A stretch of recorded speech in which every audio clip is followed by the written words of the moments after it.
ചേച്ചി, ഞാനൊരു കാര്യം ചോദിക്കട്ടെ. നമ്മുടെ അച്ഛനും അമ്മയും മരിച്ചിട്ട് ഇത്രയും നാളായല്ലോ. എന്തുകൊണ്ടായിരിക്കും ചേച്ചി നമ്മുടെ റിലേറ്റീവ്സ് ആരും നമ്മളെ തിരക്കാനോ നമ്മൾ എന്ത് ചെയ്യുന്ന പോലും നോക്കാൻ വരാത്തത്? അതെന്താണെന്നറിയോ, നമ്മളെ കൊണ്ട് അവർക്ക് ഒരു ഉപയോഗവും ഇല്ല. അവർക്ക് ആവശ്യം മൊത്തം നമ്മുടെ അച്ഛനെയും അമ്മയും കൊണ്ടല്ലായിരുന്നു. ഇപ്പം അവർ ഈ ലോകത്തില്ല. നമ്മളെ കൊണ്ട് അവർക്ക് പ്രത്യേകിച്ച് പ്രയോജനം ഒന്നുമില്ലെന്ന് അറിയാം. പിന്നെ ചിലപ്പം ഇങ്ങനെയും വിചാരിക്കുന്നുണ്ടായിരിക്കും, ഇപ്പം നമ്മളെ ഹെൽപ്പ് ചെയ്യാൻ വേണ്ടി വന്നു കഴിഞ്ഞാൽ ചിലപ്പം ജീവിതകാലം മുഴുവൻ നമ്മൾ അവരുടെ തലയിലാവുമോ എന്നുള്ള പേടി അവർക്ക് കാണും. അവർക്കും പ്രാരാബ്ദവും കാര്യങ്ങളൊക്കെ ഉള്ളതല്ലേ, അതൊക്കെ ആയിരിക്കും. പക്ഷെ നമ്മുടെ അച്ഛനും അമ്മയും അങ്ങനൊന്നും അല്ലായിരുന്നല്ലോ. അവർക്കൊക്കെ എന്താവശ്യം വന്നാലും അവർ ഓടിച്ചെല്ലുമായിരുന്നല്ലോ. അതിപ്പം നമ്മുടെ അച്ഛനും അമ്മയും പോലെ എല്ലാവരും ആവണമെന്നില്ലല്ലോ. നമ്മുടെ അച്ഛനും അമ്മയും അങ്ങനൊന്നും അല്ലായിരുന്നു. നമ്മുടെ റിലേറ്റീവ്സിന് എന്ത് പ്രശ്നം വന്നാലും അവരാദ്യമേ തന്നെ ഓടിച്ചെല്ലുമായിരുന്നു. പക്ഷേ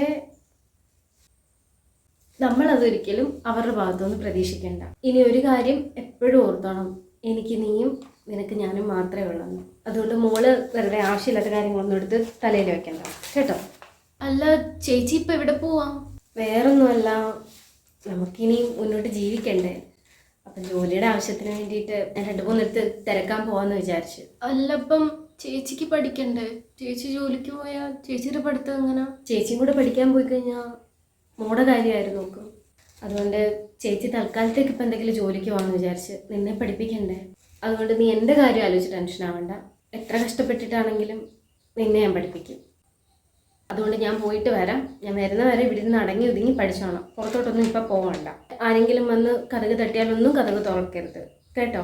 ഞാൻ അപ്പുറത്തെ വീട്ടിൽ ആൻറ്റിയോട് പറഞ്ഞിട്ടുണ്ട്, ആൻറ്റി അല്ലാതെ വേറെ ആരും വന്ന് കതക് തട്ടിയാലും തുറക്കരുത് കേട്ടോ. ഞാൻ പോയിട്ട് പെട്ടെന്ന് വരാം.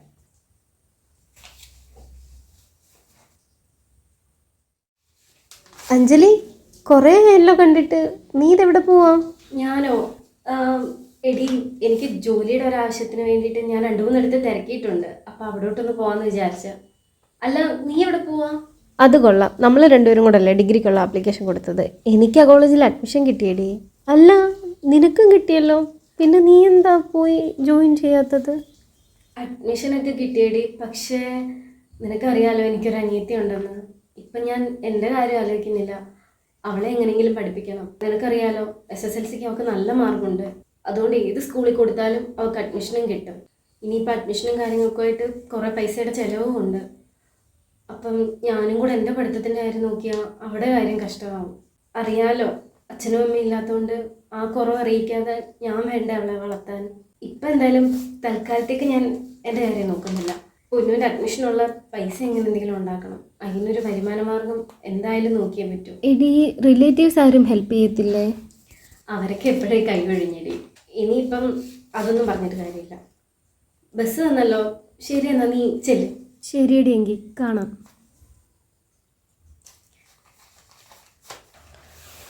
പിന്നെ എന്തൊക്കെയുണ്ട് അഞ്ജലി, സുഖമല്ലേ? കുഴപ്പമില്ല. എന്താ വന്നത്?